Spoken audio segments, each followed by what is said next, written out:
Hello students, कैसे हैं सब लोग। हम लोग हमारा 5th चैप्टर कर रहे थे। 5th चैप्टर के हमने 5.3 तक कंप्लीट कर लिए, तो नेक्स्ट करते हैं हम 5.4 करेंगे आज। तो 5.4 किसके ऊपर डिपेंड है, तो आज हम करेंगे complex numbers in polar form. कि जो कॉम्प्लेक्स नंबर्स हैं उनको पोलर फॉर्म में, पोलर फॉर्म का मतलब होता है जब हम बात करते हैं कार्शियन प्लेन की। कार्शियन प्लेन में आपको पता ही है एक्स एक्सिस वाई एक्सिस होते हैं आपके, ठीक है। अब हम कॉम्प्लेक्स जो नंबर्स हैं आपको उनको कार्शियन प्लेन में ड्रॉ करना सीखेंगे, ठीक है। किस तरह से हम पॉइंट लेते हैं, किस तरह से वहाँ पे उनका एक्स कोऑर्डिनेट वाई कोऑर्डिनेट लिया जाता है। और जब कोई भी आपका पॉइंट है अगर प्लेन में आ जाता है, कार्शियन प्लेन में आ गया, तो वहाँ कोई ना कोई एंगल भी होता है उन दोनों के बीच में, क्योंकि ए प्लस आयोटा भी होता है आपका कॉम्प्लेक्स नंबर, तो उनके बीच में कोई ना कोई एंगल भी होता है। वो एंगल, जहाँ पर एंगल की बात आती है, वो कौन सी फॉर्म होती है आपकी, पोलर फॉर्म होती है, ठीक है। तो उनके बारे में हम पढ़ेंगे आज। तो देखते हैं हमारी बुक्स में क्या क्या दिया हुआ है उनके बारे में। सबसे पहले दिया हुआ है representation of complex number as point in argand plane. Argand plane क्या होता है ये और किस तरह से इसको रिप्रेजेंट किया जाता है। तो आर्गन प्लेन से पहले मैं आपको बताती हूँ बेटा, जैसे जेड हमारा कोई भी क्या होता है, कॉम्प्लेक्स नंबर होता है। जेड इक्वल टू क्या होगा, ए प्लस आयोटा बी, ठीक है। कोई भी कॉम्प्लेक्स नंबर है तो इसमें क्या करें, इसमें हम ऑर्डर्ड पेयर बनाएंगे ए बी का। इस ए बी को हम किसके अकॉर्डिंग रिप्रेजेंट कर सकते हैं, ए को हम लेते हैं एक्स एक्सिस के अकॉर्डिंग, बी को लेते हैं वाई एक्सिस के अकॉर्डिंग। जैसे ये ले लिया हमने एक्स एक्सिस वाई एक्सिस, ये हमारा कोई भी पॉइंट आ गया A B. This is similar to, किसके सिमिलर है, बिल्कुल ए प्लस आयोटा बी के। तो ये ए हो गया, ये बी हो गया, ये पॉइंट आ गया, ठीक है। इस तरह से हमने किस में रिप्रेजेंट कर दिया, इसके कार्शियन प्लेन में रिप्रेजेंट कर दिया इसको। कार्शियन प्लेन हो गया ये। अब कार्शियन प्लेन के में दो चीज़ें आती हैं कि जब आपका जो ए पॉइंट है, जो ए पॉइंट है वो आपको पता है एक्स एक्सिस के अकॉर्डिंग है, एक्स एक्सिस के अकॉर्डिंग है, तो जो ये ए पॉइंट बोला जाता है इसको बोलते हैं हमेशा रियल एक्सिस, ठीक है। जब हम कॉम्प्लेक्स नंबर के अंदर प्लेन की बात करते हैं तो इसको बोलेंगे रियल एक्सिस। और इसको वाई को, इसके अकॉर्डिंग किसको ले रहे हैं, आयोटा बी को ले रहे हैं। और आयोटा बी क्या होता है, हमारा इमेजिनरी होता है। तो जो वाई एक्सिस का प्लेन होता है उसको क्या बोलते हैं, इमेजिनरी एक्सिस या इमेजिनरी प्लेन बोलेंगे, ठीक है। अब आपको पता है अगर आपका मतलब फॉर्म दे रखी हो कॉम्प्लेक्स नंबर की, जैसे ए प्लस में ज़ीरो आयोटा दे दी, ए प्लस ज़ीरो आयोटा का मतलब क्या है, यहाँ पर ये आयोटा ज़ीरो है, मतलब कहाँ पर बिलोंग, कहाँ पर लाई करेगा, ये आपका ओ एक्स प्लेन पर लाई करेगा, ये एक्स है, ठीक है। और अगर आ जाए जीरो प्लस में बी आयोटा, तो ये बी है, बी कहाँ पे लाई करता है, वाई एक्सिस पे, ठीक है। तो इस फॉर्म में अगर कॉम्प्लेक्स नंबर है तो वो आपका एक्स एक्सिस पर लाई करेगा, और अगर वहाँ पे सिर्फ इमेजिनरी पार्ट है वो कहाँ पर लाई करेगा, आपका वाई एक्सिस पर लाई करेगा, ठीक है। तो हम बात कर रहे थे कि आर्गन प्लेन क्या होता है। आर्गन प्लेन होता है बेटा जब भी हम किसी कॉम्प्लेक्स नंबर को, जब हम कार्शियन प्लेन में जब क्या करते हैं उसको ज्योमेट्रिकली रिप्रेजेंट कर रहे हैं, कार्शियन प्लेन में रिप्रेजेंट कर रहे हैं, तो यहाँ पे जो कार्शियन प्लेन होता है वो तो हमारा रियल नंबर में होता है, ठीक है। अब बात हम कॉम्प्लेक्स नंबर की कर रहे हैं, तो जब हम कॉम्प्लेक्स नंबर को एक कार्शियन प्लेन के अंदर क्या कर रहे हैं, रिप्रेजेंट करते हैं, तो वो कार्शियन प्लेन क्या कहलाता है, आपका आर्गन प्लेन। क्या कहलाएगा वो, आपका आर्गन प्लेन, या फिर इसको बोला जाता है गॉसियन प्लेन, या फिर साथ में क्या बोलेंगे इसको, गॉसियन प्लेन। जैसे आगे इनके नाम भी दिए हुए हैं, आप लोग देख सकते हैं, मैं आपको बुक से ही दिखा रही हूँ सारा कुछ। तो ये आपका कॉम्प्लेक्स नंबर को जब हम ज्योमेट्रिकली रिप्रेजेंट करते हैं तो वो होगा आर्गन प्लेन या फिर गॉसियन प्लेन, ठीक है। जैसे ये रिप्रेजेंट कर दिया इसने पी पॉइंट को, ए है ये आपका क्या है, बी हो गया। अब हमें पता है ये पॉइंट है, इसको इससे मिलाते हैं तो इन दोनों के बीच में कोई ना कोई क्या है, यहाँ पे एंगल है, तो ये थीटा चला जाता है, यहाँ से हमारी पोलर फॉर्म क्रिएट होती है, ठीक है। अब यहाँ पर एक चीज़ आती है मोड ऑफ जेड। मॉडुलस हमने पीछे पढ़ा था, मॉडुलस क्या होता है, root of A square plus B square. तो जो ये लाइन बनेगी अगर हम इसको देखें तो ये हमें पता है ये ए है, ये बी है, तो अगर हम देखें तो एक राइट एंगल ट्रायंगल बनती है, तो ये क्या बनता है आपका ए स्क्वायर प्लस बी स्क्वायर, इसका स्क्वायर बनता है ना, तो वो रूट में चला जाता है, तो root of A square plus B square, ठीक है। ये उसका मोड होता है, मॉडुलस ऑफ जेड, जो हम पीछे पढ़ चुके हैं, क्लियर है यहाँ पे। फिर representation of negative of a complex number in argand plane. अब नेगेटिव का मतलब होता है अगर हम किसी कॉम्प्लेक्स नंबर का नेगेटिव मतलब उसका माइनस शो कर रहे हैं, ठीक है, तो उसमें पॉइंट क्या बनेगा। अब हमें पता है जेड इक्वल टू अगर ए प्लस आयोटा बी है तो नेगेटिव क्या बनेगा उसका, minus of A minus of iota B, मतलब ए भी नेगेटिव और बी भी नेगेटिव, तो वो पॉइंट क्या हो जाएगा, माइनस ए माइनस बी। अब दोनों ही नेगेटिव हमारे कौन से उसमें आते हैं, क्वाड्रेंट में, थर्ड क्वाड्रेंट में आते हैं। तो माइनस जेड कहाँ रिप्रेजेंट होगा, अगर पी पॉइंट ही है तो बिल्कुल इसके अपोजिट में क्या वो पॉइंट होगा, that is negative of P point, third quadrant में जाएगा किसी भी कॉम्प्लेक्स नंबर का नेगेटिव, ठीक है। चला गया थर्ड क्वाड्रेंट में, कर सकते हो, बस इनके आपको थोड़ी नॉलेज होनी चाहिए, उससे ज़्यादा कोई यूज़ नहीं है यहाँ पे। ठीक है। फिर नेक्स्ट में देता है ये representation of the conjugate of a complex number in argand plane. Argand plane में अगर कॉन्जुगेट देखें, अब हमें पता है कॉन्जुगेट क्या होता है। कॉन्जुगेट होता है किसी भी नंबर का, जैसे जेड है हमारा a प्लस आयोटा b, तो z कॉन्जुगेट क्या होगा a माइनस आयोटा b, मतलब सिर्फ b नेगेटिव होता है, a तो वही है, मतलब x एक्सिस तो सेम है दोनों का, y एक्सिस के अकॉर्डिंग चेंज हो जाएगा। ये पॉजिटिव y है यहाँ पे, ये नेगेटिव y है। हमें पता है नेगेटिव y कौन से क्वाड्रेंट में होता है, x तो पॉजिटिव और y नेगेटिव, कौन से क्वाड्रेंट में होता है ये आपका फोर्थ क्वाड्रेंट में। तो conjugate of a complex number कहाँ पर जाएगा आपका फोर्थ क्वाड्रेंट में, क्या हुआ आ गया a माइनस b, ठीक है। फिर बात आती है polar representation of a complex number. किसी भी कॉम्प्लेक्स नंबर की पोलर रिप्रेजेंटेशन देखो कैसे रिप्रेजेंट किया, ये x एक्सिस हो गया, ये y एक्सिस हो गया। अब ये पॉइंट है तो ये डिस्टेंस a जाएगी, ये b जाएगी, ये आपका r से लिख दिया इसने। r क्या होता है, r होता है modulus of a complex number, mode, उसका मोड। तो मतलब r क्या होता है, r होता है आपका यहाँ पे रूट ऑफ जो a square plus b square होता है वो आपका r होता है, ठीक है। उसको रिप्रेजेंट कर रहे हैं मॉडुलस को हम r से। थीटा हो गया उनके बीच का एंगल, ठीक है, ये है। तो इसमें पोलर फॉर्म क्या होते हैं, पोलर फॉर्म होती है आपकी जब हम z को रिप्रेजेंट करते हैं, z इक्वल टू लिखा जाता है r इंटू में कोस थीटा प्लस में आयटा साइन थीटा।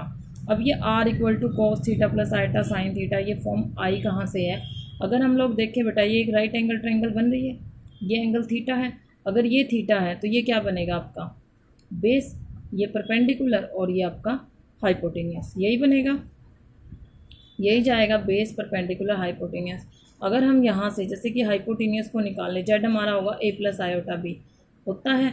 अगर हम a को निकालना चाहें, बेस निकालना चाहते हैं हम, तो बेस क्या बनता है, बेस किस में आता है आपका, हमें पता है b बाई एच क्या होता है आपका cos theta, cos theta equal to क्या बनेगा a बाई r, ठीक है। उसी तरह अगर हम परपेंडिकुलर से निकालें तो वो साइन होता है p बाई एच, मतलब b बाई एच क्या बनेगा आपका साइन थीटा बनेगा।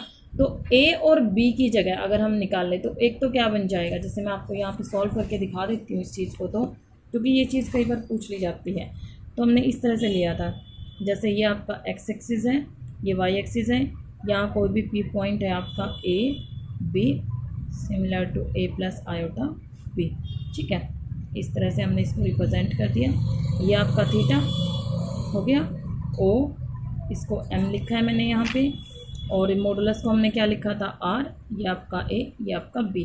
अब ये देखो राइट एंगल ट्रायंगल के अंदर अगर हम इसको यहाँ ले इसको बेस ले लें, ठीक है, ये आपका परपेंडिकुलर बनेगा और ये बनता है आपका हाइपोटेनियस, ठीक है। हमें पता है थीटा के अकॉर्डिंग जो आपका साइन थीटा होता है वो होता है आपका p बाय एच, तो इसमें परपेंडिकुलर क्या है b है और h क्या है इसमें r है, तो अगर हम b निकालना चाहें b क्या बनेगा r साइन थीटा, ठीक है। अब उसी के अकॉर्डिंग अब अगर हम a में देखें तो कोस थीटा होता है हमारा b बाई एच, बेस क्या है यहाँ पे a और h क्या है यहाँ पे r, ठीक है। तो अगर यहाँ से a निकालें तो a बनता है आपका r कोस थीटा। अब हमें पता है कि z क्या होता है, z होता है a प्लस आयोटा b, तो a क्या है हमारा r कोस थीटा प्लस आयोटा b क्या है r साइन थीटा। अगर दोनों से r कॉमन निकाल दे तो क्या बनता है वो कोस थीटा प्लस में आयोटा साइन थीटा। तो ये आ गई हमारी पोलर फॉर्म। तो इस तरह हमारी पोलर फॉर्म क्रिएट होती है। क्लियर है यहाँ तक सबको? तो ये हो गई आपकी पोलर फॉर्म, ठीक है।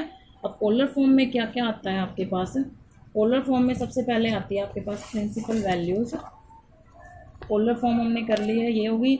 और पोलर फॉर्म को हम क्या बोल सकते हैं? मॉडुलस एम्पलीट्यूड फॉर्म भी बोल सकते हैं, ठीक है। अब बात आएगी आर्ग्यूमेंट की। आर्ग्यूमेंट क्या होता है? अब जेड आर तो हमने कर ही लिया कि मोड ऑफ जेड होता है, ये तो मॉडुलस ऑफ जेड हो गया। अब बात आती है यहाँ पे, देखो एक चीज़ बोल रहा है, ये कहता है the angle theta which OP makes with the positive direction of x axis in the anti clockwise. कि जो हमने इस तरह से ये एंगल लिया है, ध्यान दो, इस तरह से दे रखा है, ये एंटी क्लॉकवाइज डायरेक्शन है, ये क्लॉकवाइज डायरेक्शन होती है आपकी। जैसे हमारी क्लॉक चलती है इस तरह से चलती है, और अगर अपोजिट में चली गई तो वो एंटी क्लॉक। अब एंगल इधर से इधर है, ठीक है। जो एंटी क्लॉक डायरेक्शन में ये जो एंगल मूव कर रहा है, positive direction of x axis in the anti clockwise direction is called argument. इसको क्या बोला जाता है? आर्ग्यूमेंट, ठीक है। और एम्पलीट्यूड ऑफ जेड, या फिर हम इसको एम्पलीट्यूड ऑफ जेड भी लिखते हैं, रिप्रेजेंट करते हैं आर्ग्यूमेंट ऑफ जेड से। ठीक है। तो अब आर्ग्यूमेंट ऑफ z में बात आती है थीटा की वैल्यू की। तो थीटा की वैल्यू, जब आपकी थीटा की वैल्यू, हमें पता है कि थीटा की इनफाइनाइट मैनी वैल्यू होंगी 2 पाई तक, ठीक है, क्योंकि 2 पाई के मल्टीपल जाते हैं, पहले पाई आ गया, 2 पाई, 3 पाई, उसके मल्टीपल होती जाएंगी, तो बहुत सारी वैल्यूज़ आती हैं।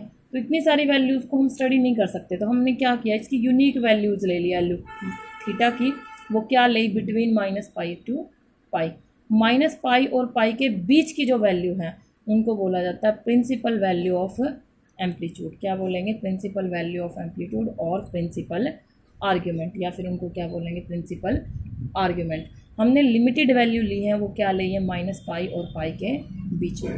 क्लियर है। अब एक चीज़ और, जब हम आर्ग्यूमेंट निकालेंगे, प्रिंसिपल आर्ग्यूमेंट में निकालेंगे, अगर वैल्यू आपकी पाई से ऊपर चली जाती है तो उसके लिए क्या करोगे, पाई में जो भी आपकी वैल्यू है उसमें से 2 पाई को क्या कर दोगे, माइनस कर दोगे, वहाँ से क्या आ जाएगा आपका प्रिंसिपल वैल्यू ऑफ आर्ग्यूमेंट, या फिर प्रिंसिपल वैल्यू आ जाएगी अगर वो पाई से ऊपर जाती है तो, ठीक है। -पाई या पाई की रेंज में नहीं है तो रेंज में लाने के लिए हम उसमें से क्या करते हैं, 2 पाई को माइनस कर देते हैं, ठीक है। फिर कहता है amplitude of A positive real number, जो आपके सारे के सारे पॉजिटिव रियल नंबर होते हैं उनका एम्पलीट्यूड हमेशा क्या होता है, 0 होता है। प्योरली इमेजनरी नंबर होते हैं, उन पॉजिटिव प्योरली इमेजनरी का होता है π/2 और नेगेटिव प्योरली इमेजनरी का होता है -π/2, ठीक है। अब बात आती है प्रिंसिपल वैल्यूज़ ऑफ आर्ग्यूमेंट। इस चीज़ को देखो थोड़ा सा ध्यान से, मैं आपको नोटबुक पे समझाती हूँ कि इनको किस तरह से सिलेक्ट करना होता है, हमें किस तरह से इनको लेंगे। देखो हमने पीछे क्वाड्रेंट पढ़े हुए हैं, तो इस तरह से लेते हैं, हम क्वाड्रेंट्स को लेते हैं। हमें पता है ये हमारा, जैसे हमने O पॉइंट ले लिया तो ये x हो गया, ये y हो गया, ये आपका x डैश हम नेगेटिव के लिए ले लेते हैं, y डैश नेगेटिव के लिए ले लेंगे, ठीक है। अब थीटा इक्वल टू यहाँ तो होगा 0 और यहाँ पर थीटा इक्वल टू होगा पाई, ठीक है। यहाँ थीटा होगा π/2 और यहाँ थीटा होगा -π/2, ठीक है। इस तरह से हो गया। अब थीटा ऊपर तो पाई है लेकिन इधर थीटा क्या होता है, -पाई होगा। -पाई क्यों होगा, ध्यान देना, अगर हम एंटी क्लॉकवाइज चल रहे हैं तो हमारे क्वाड्रेंट के अकॉर्डिंग ये फर्स्ट और ये सेकंड क्वाड्रेंट चले गए आपके। अब बात चल रही है यहाँ पे हमें यहीं तक मूव करना है क्योंकि हमारी रेंज है -पाई से पाई के बीच में, ठीक है। तो हम यहाँ से भाग्य मूव नहीं करेंगे, यहाँ से हम क्लॉकवाइज लेते हैं। क्लॉकवाइज में क्या हो गई, डायरेक्शन अपोजिट हो गई, नेगेटिव पार्ट चला गया, तो नेगेटिव पार्ट के कारण यहाँ पर थीटा की वैल्यू क्या आती है, -पाई, यहाँ पे -π/2, मतलब 0 से पाई ले ली क्लॉकवाइज, ये हो गई आपकी क्लॉकवाइज, और सॉरी एंटी क्लॉकवाइज, मैंने उल्टा बोल दिया, और ये हो गई आपकी क्लॉकवाइज, ठीक है। इस तरह से डायरेक्शन ले ली, तो यहाँ से यहाँ तक तो होती हैं आपकी 0 से π/2 व्हेन थीटा बिलोंग टू, ठीक है, फर्स्ट क्वाड्रेंट। फिर आ गया थीटा बिलोंग्स टू -π/2 से पाई, और सॉरी प्लस के π/2 से पाई, यहाँ पर 0 से -π/2 और इसमें चली जाती है -π/2 से -पाई, ठीक है। ये हो गए। तो यहाँ से हम लोग देख सकते हैं ए की वैल्यू अगर ए और बी दोनों पॉजिटिव हैं तो फर्स्ट में चला गया, फिर ए और बी की अगर π/2 और पाई के बीच में है तो सेकंड क्वाड्रेंट में चला जाता है, फिर यहाँ से अगर 0 -π/2 की रेंज में है तो फोर्थ हो गया है, वरना थर्ड क्वाड्रेंट चला जाता है, दोनों अगर नेगेटिव है तो, ठीक है। पॉजिटिव नेगेटिव के अकॉर्डिंग हम उनके क्वाड्रेंट पे देखते हैं और उनके क्वाड्रेंट को हम उसके जो प्रिंसिपल आर्ग्यूमेंट है वो निकालते हैं। क्लियर है, हो जाएगा। तो ये था आपका प्रिंसिपल आर्ग्यूमेंट यहाँ पर इसमें, और इसमें बस यही था मेन आपका। फिर ये बोलता है कि अगर argument of z greater than pi होता है then principal value of argument z can be obtained by subtracting 2 pi from it. इसमें से 2 पाई माइनस करके हम उसको फाइंड आउट कर सकते हैं। अगर z आपका x प्लस आयोटा y है देन आर्ग्यूमेंट ऑफ z क्या बनता है, tan inverse of y by x बनता है, ठीक है। तो बाकी जो आगे ये इनका सम ऑफ 2 कॉम्प्लेक्स नंबर, ये आपके सिलेबस में इतना ज़्यादा इम्पोर्टेंट नहीं है। तो आगे हम एक्सरसाइज देखते हैं हमारी, मॉडुलस और प्रिंसिपल आर्ग्यूमेंट किस तरह से फाइंड आउट किया जाता है। तो कुछ एक्सरसाइज पे आते हैं। एक्सरसाइज 5.4 है आपकी। तो फर्स्ट क्वेश्चन दिया हुआ है हमें, find the modulus and principal argument of the following complex number and express them in modulus amplitude form.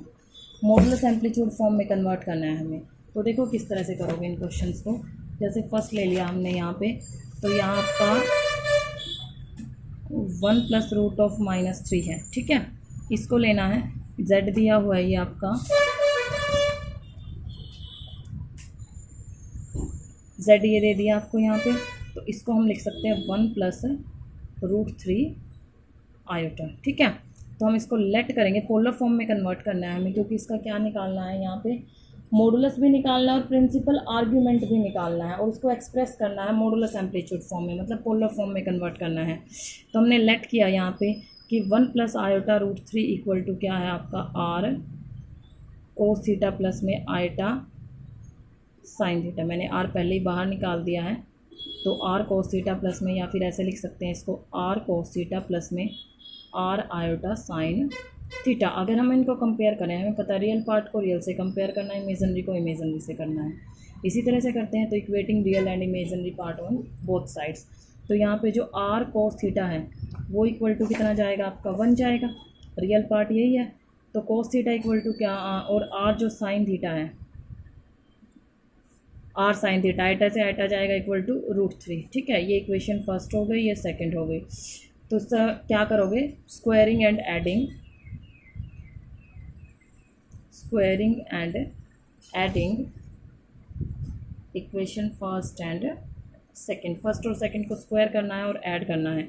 तो ये बनेगा आपका r square cos square theta plus में r square sine square theta equal to 1 का square 1 plus में √3 का square कितना बनेगा 3।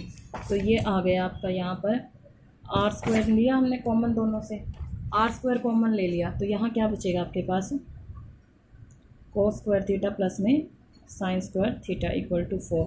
हमें पता है cos square theta plus sine square theta 1 होता है, so r square equal to 4 and r equal to क्या आ गया आपका 2 आएगा।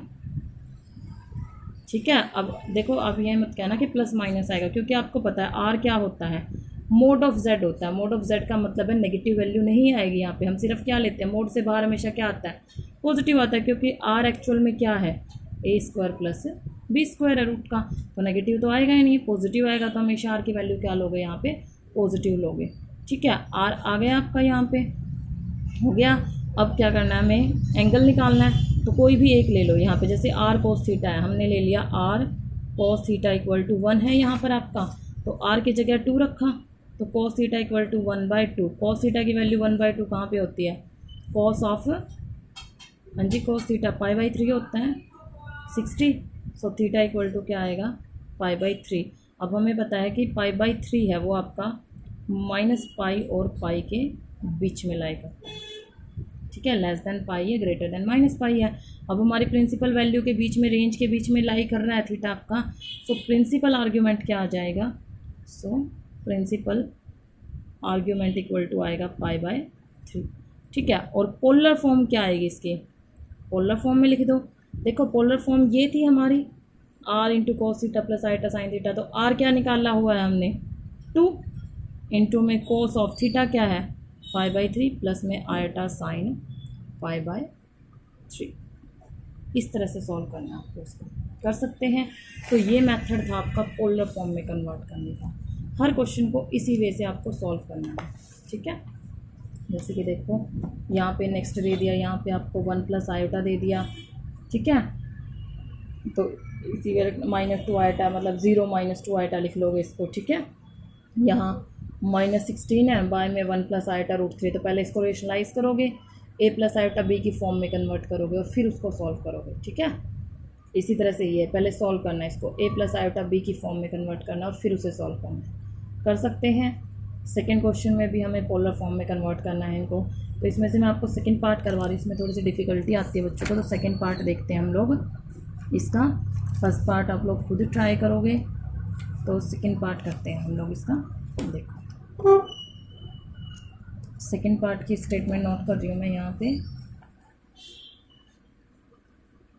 सेकेंड का सेकेंड पार्ट है, z इक्वल टू दिया है यहाँ पे हमें आयोटा -1 बाय में cos of π/3 plus iota sine of π/3। ठीक है, इस तरह से दे रखा है यहाँ पे।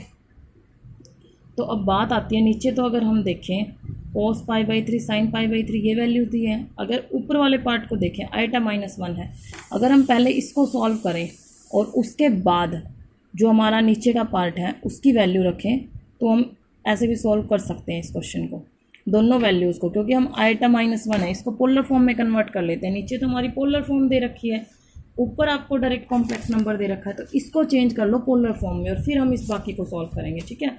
तो वही आयोटा -1 को क्या रखोगे पोलर फॉर्म में, कैसे रखते हैं, r into cos theta plus में आयोटा साइन थीटा रख दिया इस तरह से।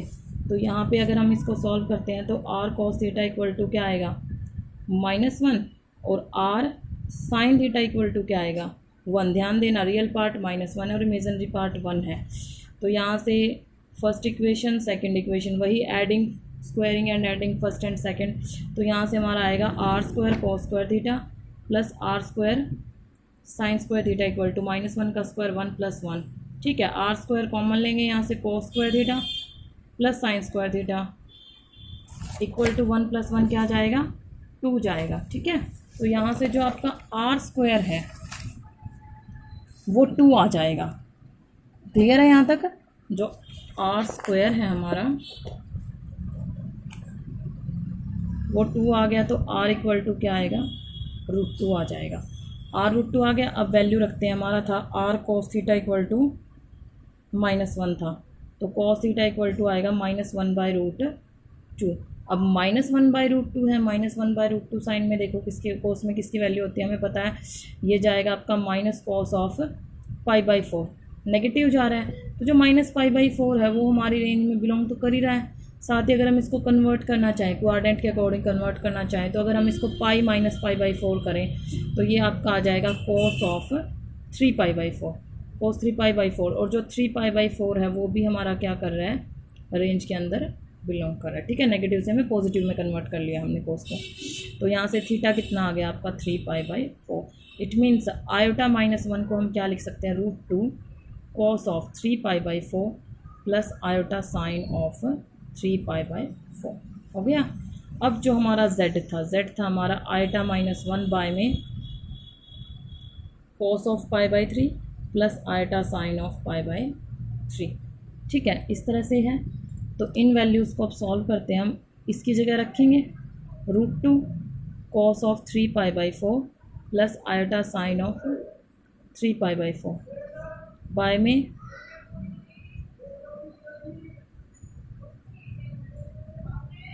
आयोटा साइन ऑफ π/3, इस तरह से ले लिया। अब सॉल्व करने के लिए क्या करोगे, इसको रेशनलाइज करेंगे हम लोग। रेशनलाइज में √2 cos of 3π/4 plus iota sine of 3π/4 by में cos ऑफ π/3 प्लस में आयोटा साइन ऑफ π/3 इंटू में cos π/3 minus iota sine π/3 by में cos of π/3 minus iota sine π/3, ठीक है। यहाँ इनकी तो मल्टीप्लाई होगी, कोस की फिर मतलब ध्यान दो इसकी इससे फिर इसकी इससे, यहाँ पे ये सारी मल्टीप्लाई होंगी टर्म्स। करो फिर cos 3π/4 cos π/3, काफ़ी लेंथी जाएगा ये क्वेश्चन थोड़ा सा, ठीक है। साइन 3π/4 साइन π/3 प्लस में iota sine of 3π/4 cos π/3 minus में यहाँ नीचे लिख रही हूँ मैं इस चीज़ को cos ऑफ 3π/4 साइन π/3, ठीक है। और बाय में चला गया a + b a - b है, तो cos square π/3 minus iota square sine square π/3। अब देखो आयोटा स्क्वायर में पता -1 होता है तो प्लस हो जाएगा। अब cos square x plus sine square x, ये तो 1 हो गया, नीचे का पार्ट तो 1 हो गया, ऊपर क्या बच गया √2। अब इस चीज़ को देखो cos a cos b plus sine a sine b,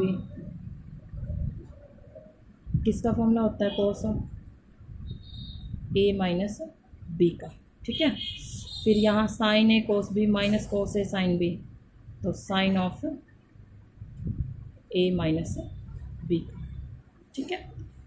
तो ये आ गया √2 cos ऑफ, ये सॉल्व हो गया आएगा आपका 4 3 = 12, तो 12 एलसीएम लेंगे तो 4 3 = 3 3 = 9 और ये 3 4 = 9 में से 5π/12, ठीक है। प्लस में आयोटा साइन ऑफ ये भी इतना ही आ जाएगा 5π/12, ये आंसर आ जाएगा। कर लोगे सॉल्व सभी, तो इस तरह से आपको सॉल्व करना है, ठीक है। तो आज के लिए हम इतना ही करेंगे। पोलर फॉर्म के आपको यही 2 क्वेश्चन फर्स्ट एंड सेकंड, यही 2 क्वेश्चन ट्राई करने हैं। कोई प्रॉब्लम होती है तो आप लोग पूछ सकते हैं, ठीक है। बाकी हम अगले पार्ट में करेंगे। Thank you.